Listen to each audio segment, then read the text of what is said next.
I'm going to be reading the book King George, What Was His Problem? The Whole Hilarious Story of the American Revolution by Steve Sheinkin. Part 1. How to Start a Revolution. Entire books have been written about the causes of the American Revolution. You'll be glad to know this isn't one of them, but you really should understand how the whole thing got started. After all, if you ever find yourself ruled by someone like King George, you'll want to know what to do. So here's a quick step-by-step guide to starting a revolution. Step 1. Kick out the French. Let's pick up the action in 1750. Britain, France, and Spain had carved up North America into massive empires. As you can see on the map below, you'd think they'd be satisfied, right? But Britain and France both wanted to see their names on even more of the map. Let's face it, they both wanted the whole map. It didn't bother them that most of the land already belonged to Native Americans. To Britain and France, this seemed like a good reason to fight a war. You can call it the French and Indian War or the 7-Year War. Either way, the British won. Britain took over most of France's land in North America. For Britain, this was the good news. Step 2. Tax the colonists. Here's the bad news. War is really expensive. The British were left with a mountain of debt, and now they had to keep 10,000 soldiers in North America to protect all their new land. That's not cheap. The British Prime Minister George Grenville started thinking of ways to raise some quick cash. You can guess the idea he came up with, can't you? That's right. He decided to tax the British colonists. Grenville really felt that the 13 colonies owed Britain the money.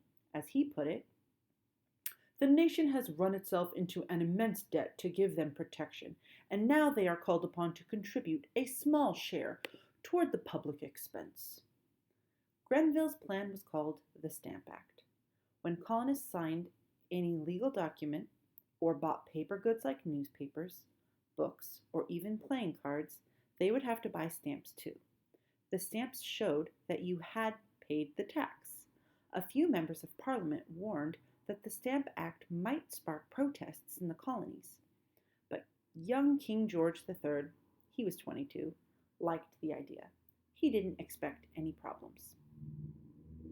Step 3. Hanging the taxman. King George never did understand Americans. No one likes a tax increase, no matter what the reasons. Besides, the 13 colonies had been pretty much governing themselves for years. And self-government obviously includes coming up with your own taxes. So colonists started shouting a slogan, "No taxation without representation," meaning basically, we're not paying. Shouting is easy, but how do you actually avoid paying the tax? Samuel Adams of Boston had that figured out. Adams was in his early 40s and he hadn't really found anything he was good at yet. His father once gave him 1,000 pounds, a lot of money, to start a business. Samuel loaned half of it to a friend, who never paid him back. It's safe to say Samuel had no talent for business. All he wanted to do was write about politics and argue in town meetings. How far can that get you in life? Pretty far, actually, because when the time came to protest the Stamp Act, Adams was ready to take the lead. He figured it like this. The Stamp Act is supposed to go into effect in November 1765, right? Well, what if there's no one around to distribute the stamps? Then we won't have to buy them. Simple. The job of distributing the stamps in Boston belonged to a man named Andrew Oliver. When Oliver woke up one morning in August, he was informed that a full-sized Andrew Oliver doll was hanging from an elm tree in town. Pinned to the doll was a nice poem. "What greater joy did New England see than a stamp man hanging on a tree?" It got worse. That night, a crowd of Bostonians yelling about taxes cut down the doll and carried it to Oliver's house. They chopped off its head and set it on fire. Then they started breaking Oliver's windows.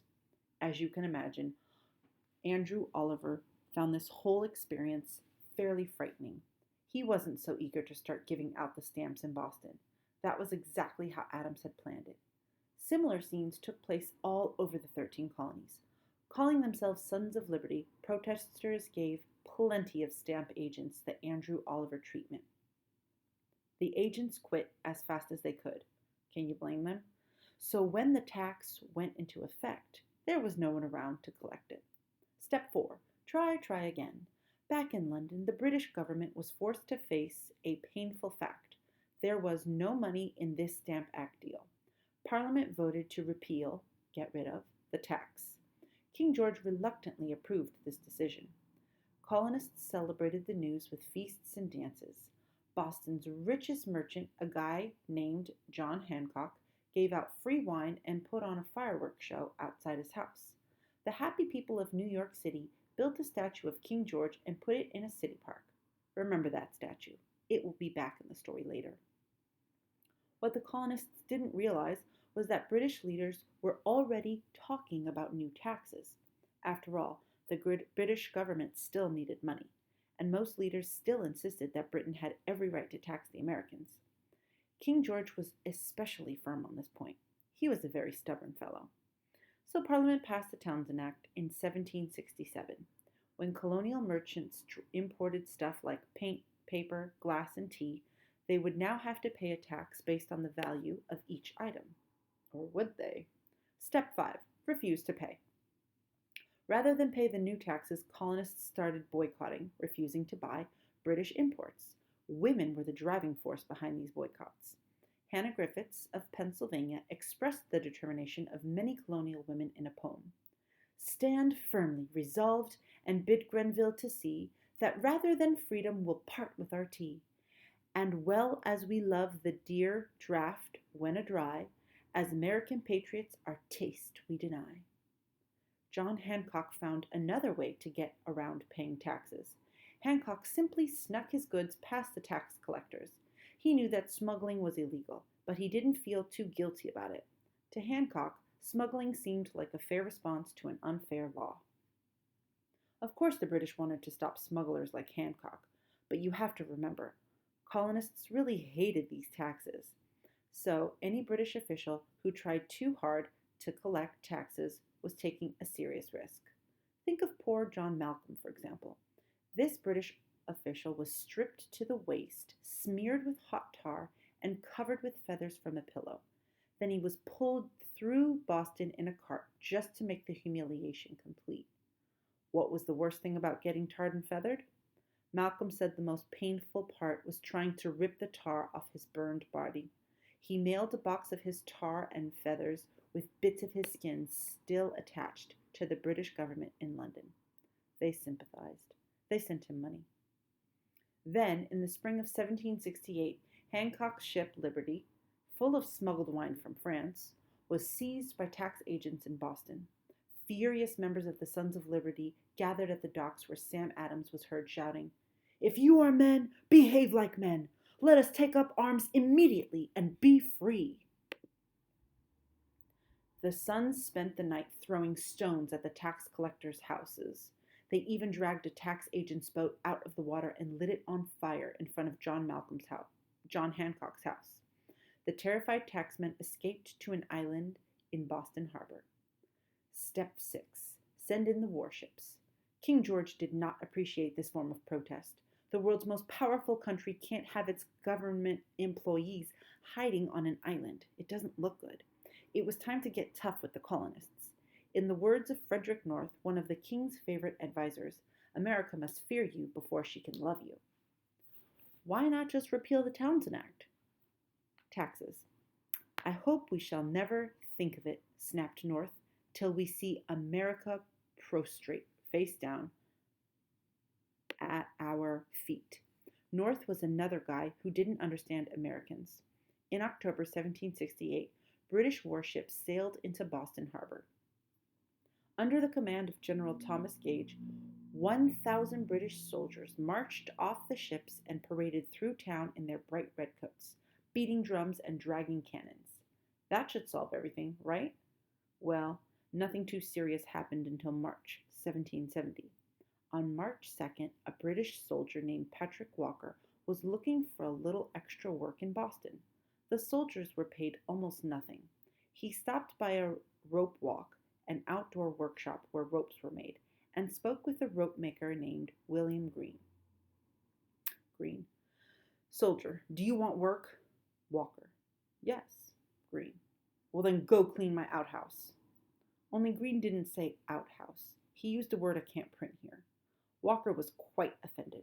He got a group of soldiers together and they attacked the rope makers with wooden clubs. The rope makers fought back with clubs of their own. It was an ugly scene. The point of the story is simple. The British soldiers and the people of Boston just weren't getting along. And it's easy to see why.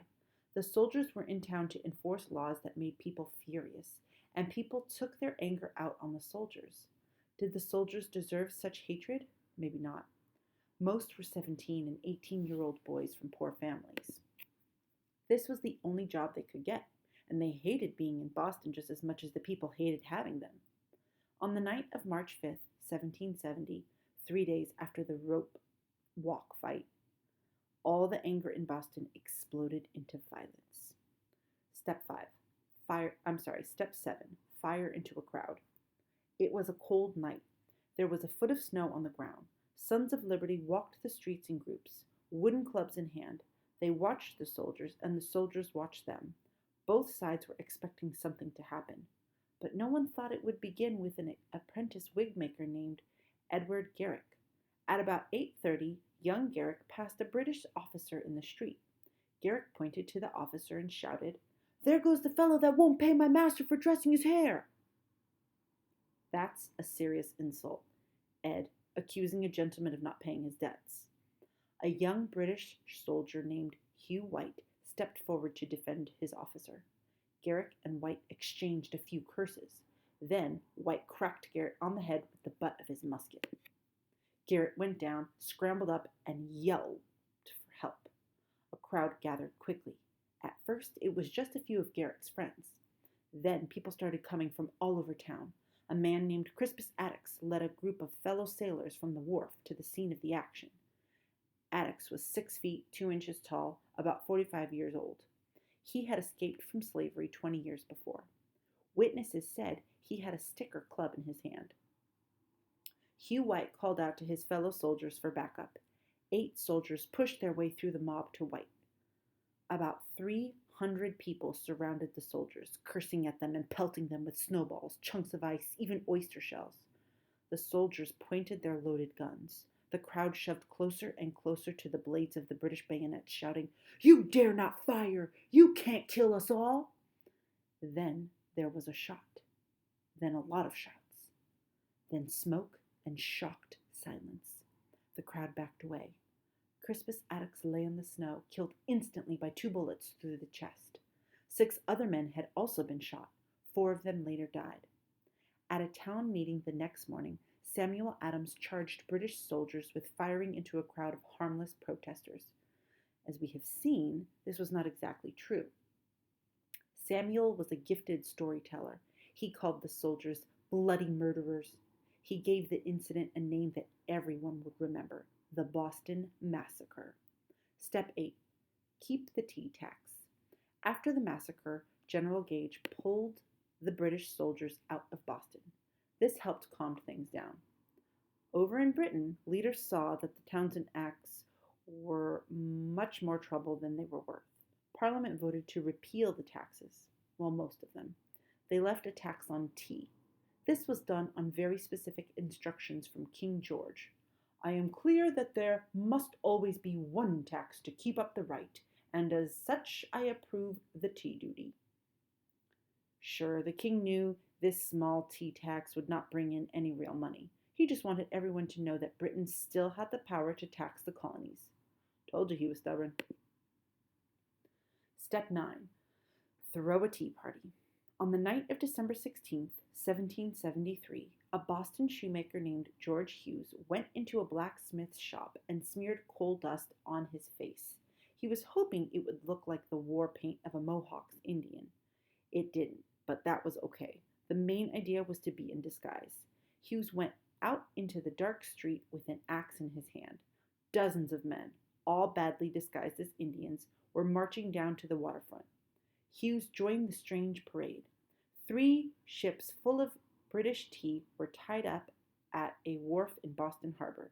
The people of Boston had refused to let the ship owners unload the cargo. They had no intentions of paying the tea tax, so the tea sat in the ships, neatly packed in chests, not for long. George Hughes was the other disguised Sons of Liberty, rode out George Hughes and the other disguised Sons of Liberty rowed out to the British ships. Communicating with only grunts and silent signals, about 50 men boarded each ship. They dragged the chests of tea up to the deck, chopped them open with axes, and dumped the tea into Boston Harbor. Hundreds of people came down to the wharf to watch. Hughes even saw a few spectators sneak onto the ship to snag some of the tea. There were several attempts, he recalled, made by some of the citizens of Boston to carry off small quantities of it for their family use. They would watch for their opportunity to snatch up a handful from the deck, where it became plentifully scattered, and put it into their pockets. Hughes caught one man shoving loose tea leaves into the lining of his coat.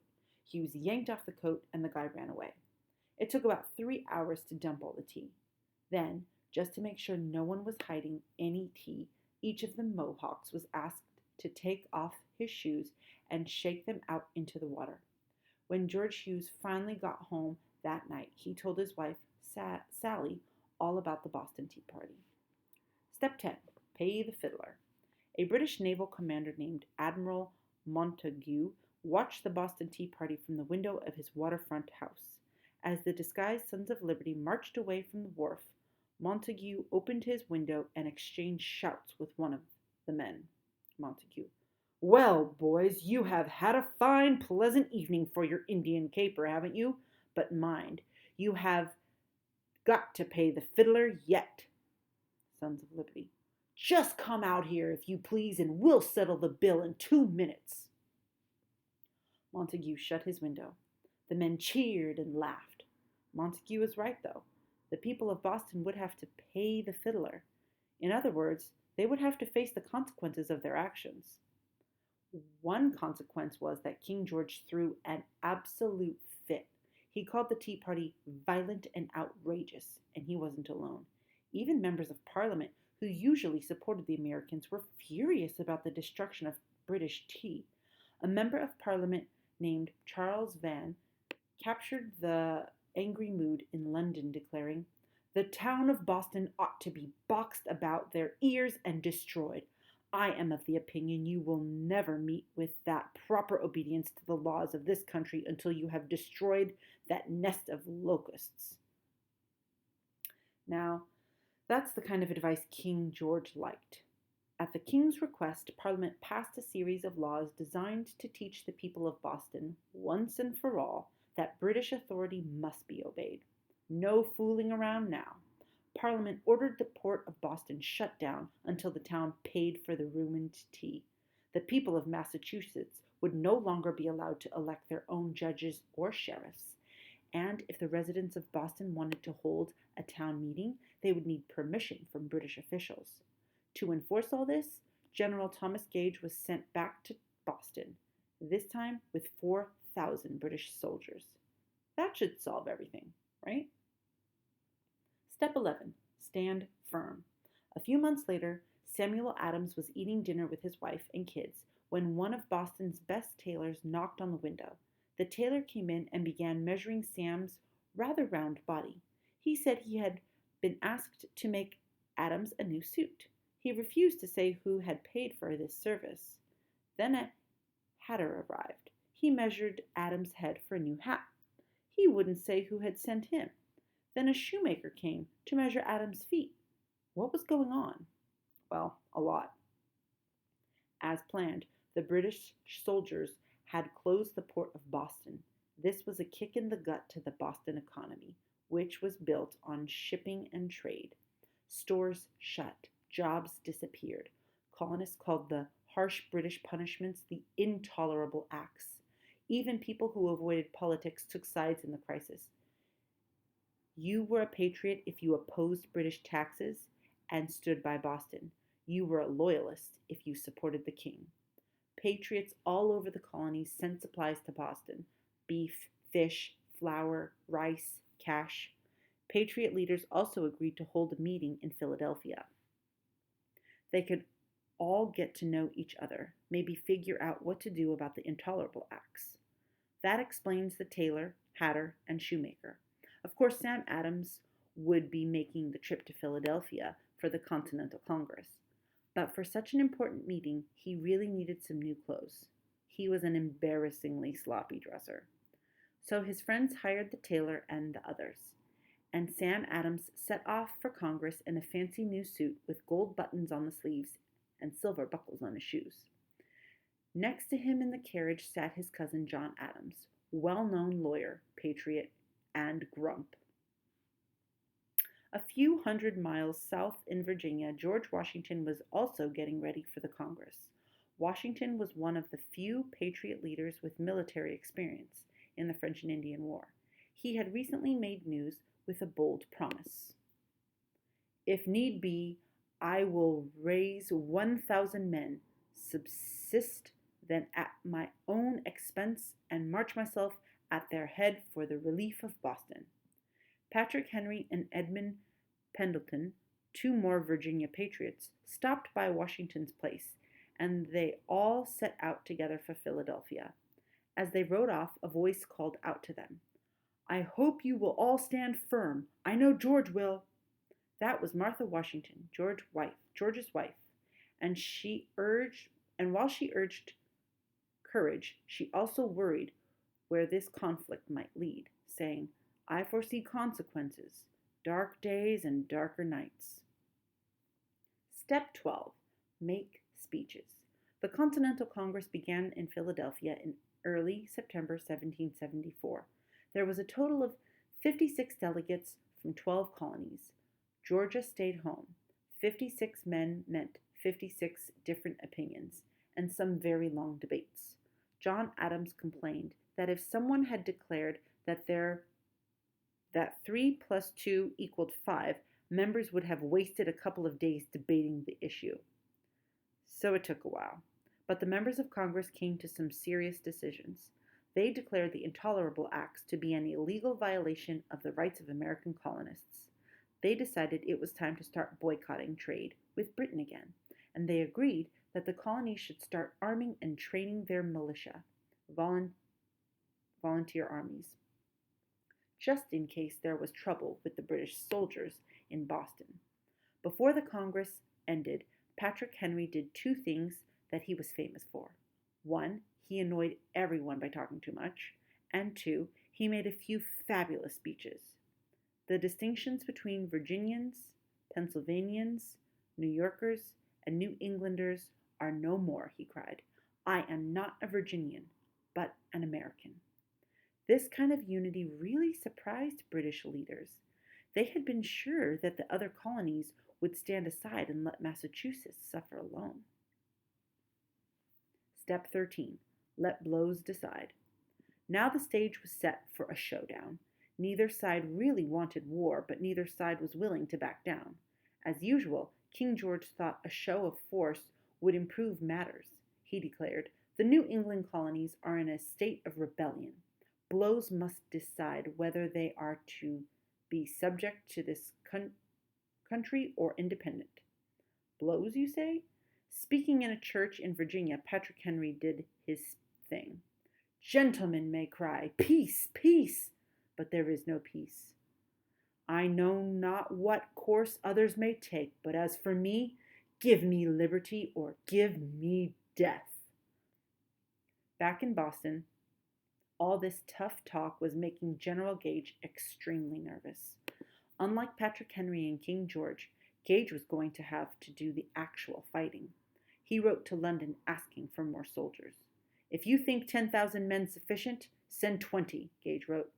And this takes us up to April 1775, right where we want to be.